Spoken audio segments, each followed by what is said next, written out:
Hello and welcome back. In our last video, we were discussing the programmable interrupt timer.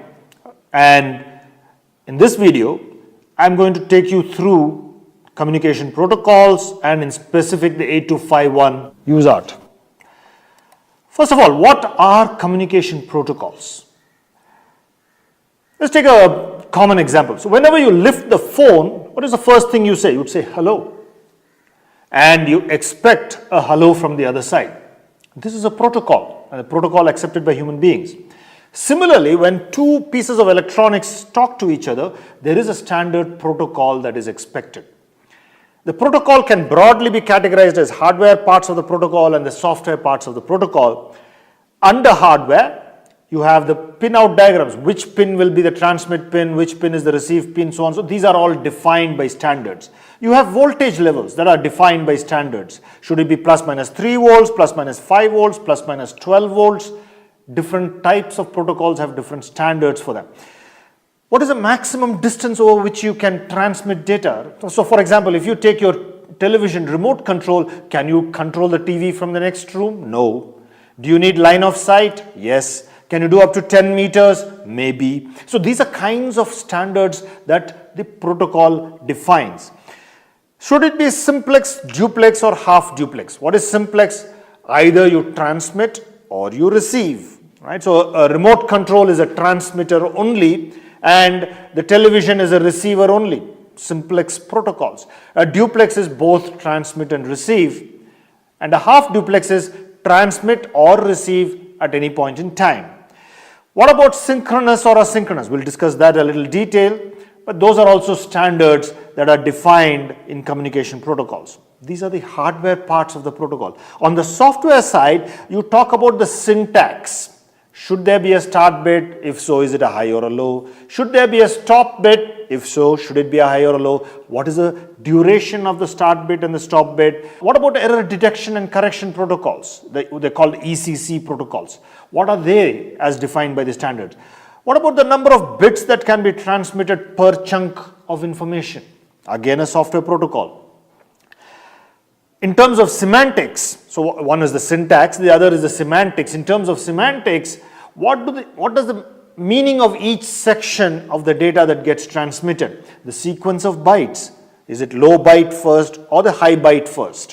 What about the information protocol? What should the header contain? What should the tail contain? What should be the information, design of the information in between, so on and so forth. These are typically protocols in any communication standards. If you look beyond that, so what we are really talking about is how should the bits be sent across when you're communicating between two devices. In this example, what you've really got is the way the bits would appear at the receiving end. So you start with a start bit, typically in this case an active low signal, so it's at 0. Then you have the actual data bits that come in.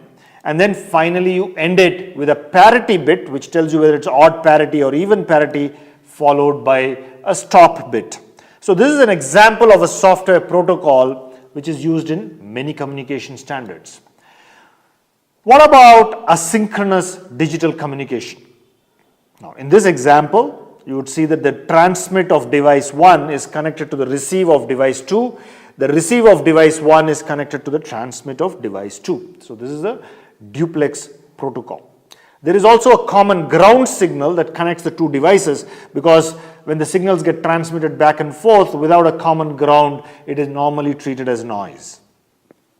So one bit at a time is sent from the device 1 to device 2, from the transmit pin to the receive pin. So if you're going to transmit 8 bits, it has to be sent one bit after the other 8 times. There is no separate synchronization signal in this. That's why it's called the asynchronous protocol. The synchronization signal must be enabled by the quality of the data that gets sent and the format of the data that gets sent across this transmission line.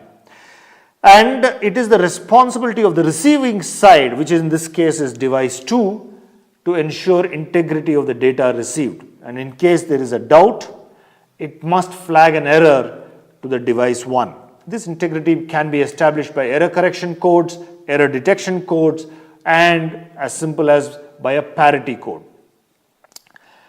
Important thing, in an asynchronous digital serial transmission, the two sides do not negotiate with each other as the transmission is going on, and this can sometimes lead to erroneous data being transmitted back and forth. In the case of synchronous, the primary difference is that an additional line it really connects the two devices together, and this line carries a clock signal, and this helps to synchronize data back and forth between the two devices.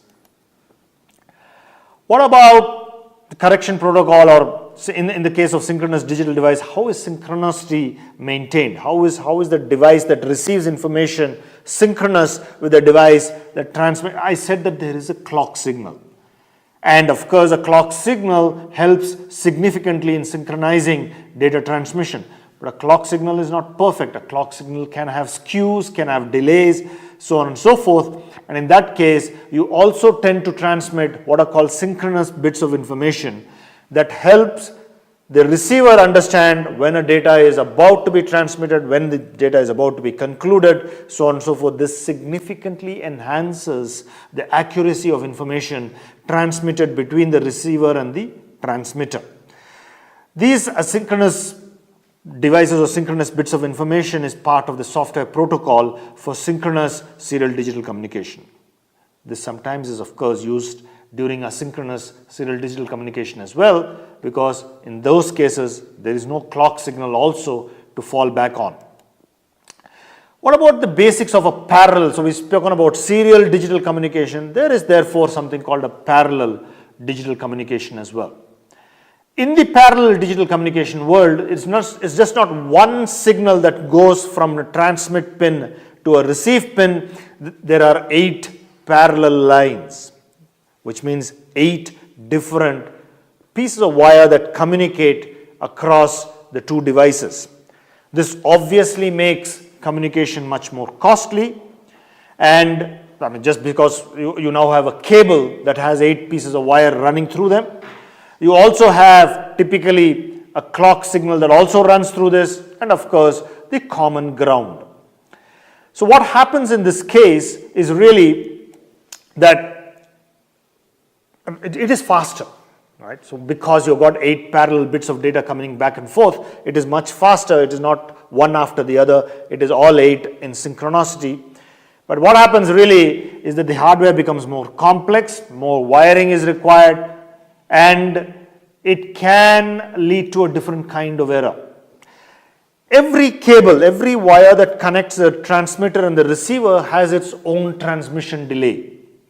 And in the world of microprocessors, these delays can be significant, because even though the delay can be a few micro or nanoseconds, when high-speed microprocessors are connecting to each other, these time delays lead to what is called skewing. And it is therefore important, even in the case of parallel bus transmission, to talk about data synchronization, to have synchronization bits that communicate the start of the information transmission. You may have start bits, you would have stop bits, you would have error correction codes, so on and so forth. And all of this together adds to the complexity of transmission across a parallel bus. And yet, just by the sheer fact that a parallel bus is so much more faster, at least 8 times faster than a serial transmission bus, many applications require them. There are 2 kinds of standards that I'm going to help you understand. One is called the RS-232, that's a serial standard. And in this standard, the software protocol is really up to the user to define. In terms of the hardware protocol, it is asynchronous between two devices, so there's no clock signal. It has a voltage that can vary from plus or minus 3 volts all the way up to plus or minus 15 volts. So plus 3 to plus 15 is considered as high, minus 3 to minus 15 is considered as low. Data signals and control signals use opposite polarity. So the data is, if the data signal is positive, then the control signals are negative, and vice versa. And pinouts are completely defined. There are 2 kinds of connectors. There is a 9-pin connector and a 25-pin connector. In both cases, the pinouts are defined by this protocol. The RS-232 is the most common protocol used in normal computer applications. It's also called the COM port. So you have COM1, COM2, COM3 ports that are present in typically most desktops and in many cases many laptops. The other kind of standard communication is the general purpose interface bus. It's called GPIB. It's an IEEE standard as well. Here too, the software protocol is left to the user.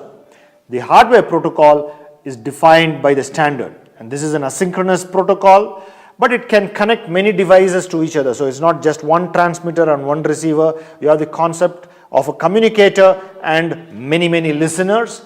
Many of these listeners can become communicators, so it is duplex, really half duplex, and the communicator is called a talker and the receiver is called a listener. So you can have multiple talkers, multiple listeners on this protocol.